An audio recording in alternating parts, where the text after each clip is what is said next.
Et pour la suppression de ces zones à forte émission qui excluaient donc les voitures les plus polluantes des centres des grandes agglomérations. Bonjour Laurent Jacobelli. Bonjour. Vous êtes député porte-parole du Rassemblement national. Vous avez voté pour la fin de ces zones à forte exclusion.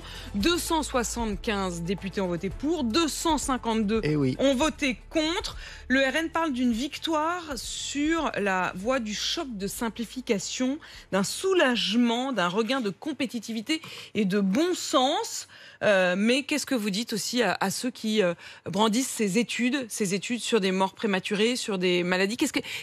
Est-ce que cette question-là était pour vous hors de propos? Bien évidemment non, mais c'est quand même une victoire, la victoire du bon sens sur l'écologie punitive.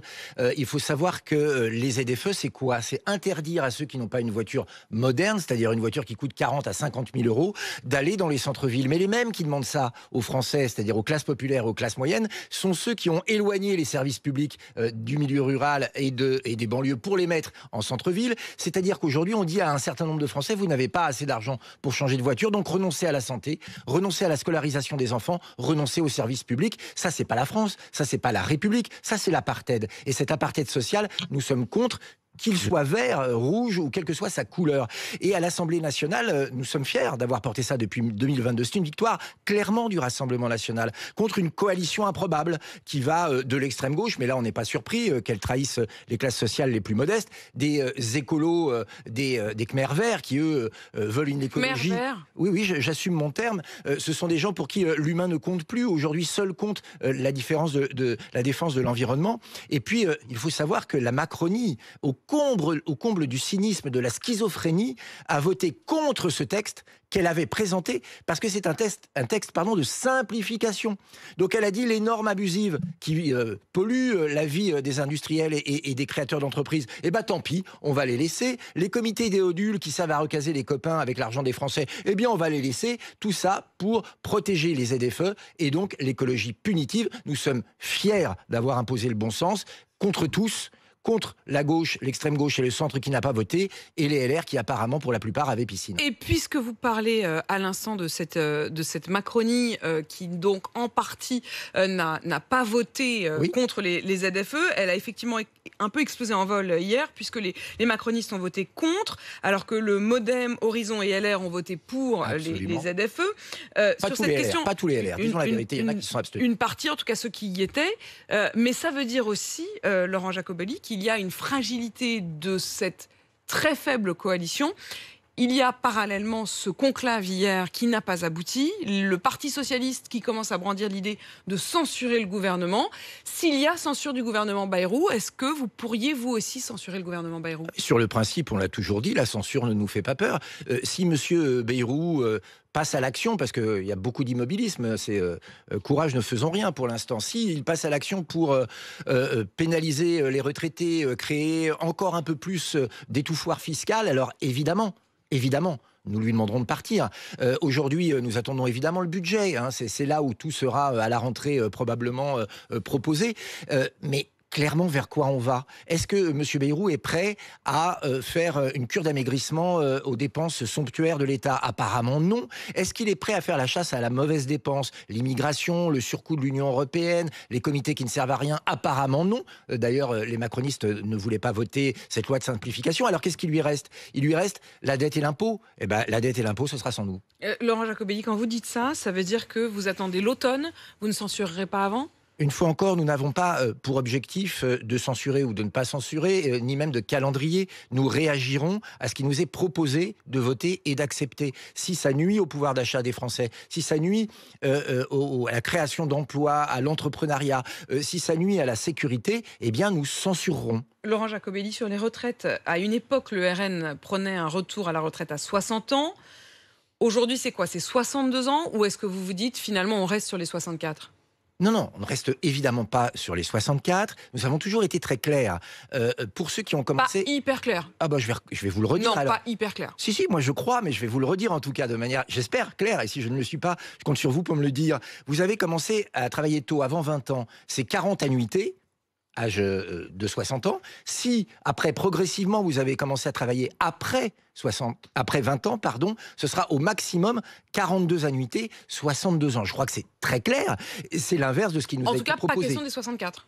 Mais non, mais une fois encore, d'ailleurs, je crois que cet âge pivot, etc., n'a plus grand sens aujourd'hui. Ce qui compte, c'est vraiment le nombre d'annuités. Mais surtout, l'espèce de commedia dell'arte que nous fait jouer le Premier ministre avec ce conclave qui, grosso modo, on le savait depuis le début, ne servait à rien, si ce n'est à obtenir l'accord du PS pour ne pas censurer, n'amènera à rien. C'est une espèce d'échappatoire pour le gouvernement pour ne pas avoir à prendre de décision. Je rappelle quand même qu'en Union européenne, en termes d'employabilité des seniors, nous sommes 16e sur 27. Il y a là un problème à régler. On peut dire qu'on décale l'âge de la retraite, mais si tous ceux qui ont plus de 60 ans ne trouvent pas de boulot, on ne réglera aucun problème. Non mais attendez, avec les gadgets, une fois encore, on veut un système de retraite fiable et stable. Pour ça, deux choses, créer de l'emploi productif, pas de l'ubérisation de l'économie, et deuxièmement, relancer la natalité. Tant qu'on ne règle pas ces deux questions-là, chaque année, vous aurez un ministre qui arrivera, le bec enfariné, vous expliquer qu'il faut décaler l'âge de la retraite, qu'il s'appelle Borne, Bayrou, ou je ne sais comment. Information BFM TV hier soir, l'influenceur algérien Doualem, qui avait été normalement condamné, en tout cas par toute la classe politique, par une partie de la classe politique pour ses propos, ses appels à une forme d'insurrection, la France avait 90 jours pour l'expulser en Algérie, mais elle n'a pas réussi dans ces 90 jours à obtenir un laissez-passer du côté de l'Algérie, et donc il est à nouveau libre. Quels moyens vous auriez, vous, si vous étiez... En fait, vous seriez dans la même impuissance? Oh non, moi j'ai envie de dire au boulot Bruno. Bruno Retailleau, depuis des mois, nous explique qu'il va faire une riposte graduée avec l'Algérie, qu'avec lui, les OQTF seront appliqués.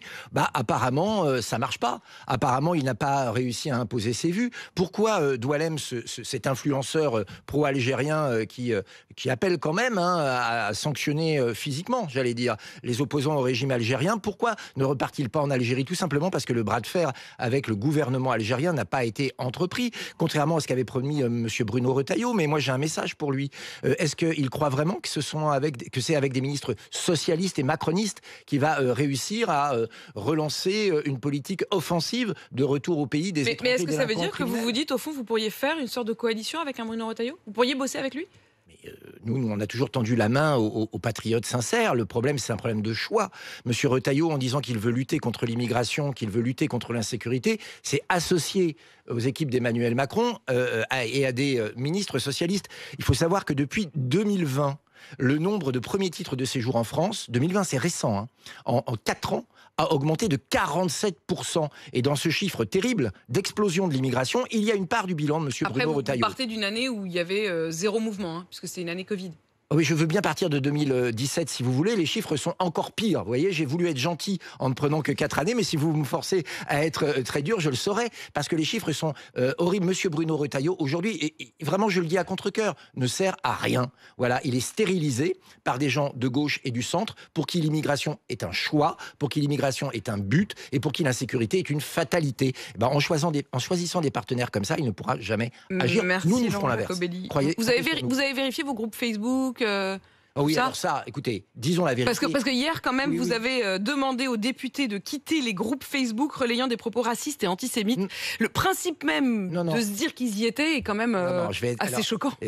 Non, oui, bien sûr, mais n'allons pas caricaturer. Nous avons dit aux députés, nous leur avons expliqué qu'on pouvait être des fois malgré soi d'ailleurs, sur un groupe, qu'un groupe pouvait changer de nature et que s'il changeait d'administrateur, il pouvait être tenu des propos sur ce groupe qui étaient contraires à nos valeurs et à notre programme sans que le député ne le sache. Et c'est cette pédagogie que nous avons faite. Nous n'avons pas dit si vous êtes sur un groupe raciste, partez. On s'est dit grosso modo, partez des groupes, parce que demain matin, si vous êtes sur un groupe qui dit vive l'écologie ou vive l'entreprise ou vive n'importe quoi, dans 2 semaines, ça peut être un groupe géré par quelqu'un d'autre qui dit des horreurs. Et donc, évidemment, nos députés ne sont pas responsables, mais nous voulons le principe de précaution, puisque une meute journalistique est déchaînée contre nos députés par des médias d'extrême gauche. Merci Laurent Jacobelli d'avoir... Enfin, moi, le problème n'est pas la meute, le problème est ce qui se passe dans ces groupes, quand même. On est bien d'accord, mais une fois encore, on peut être dans un groupe sans... le vouloir, ni même sans participer et sans adhérer à ce qui est dit. Croyez-moi, ça peut arriver à tout le monde, y compris à vous et y compris à ceux qui nous écoutent ou qui nous regardent. Je ne suis pas sur Facebook, comme ça c'est plus confortable. Laurent Jacobelli, député de Moselle, porte-parole du Rassemblement national, il est 7h54.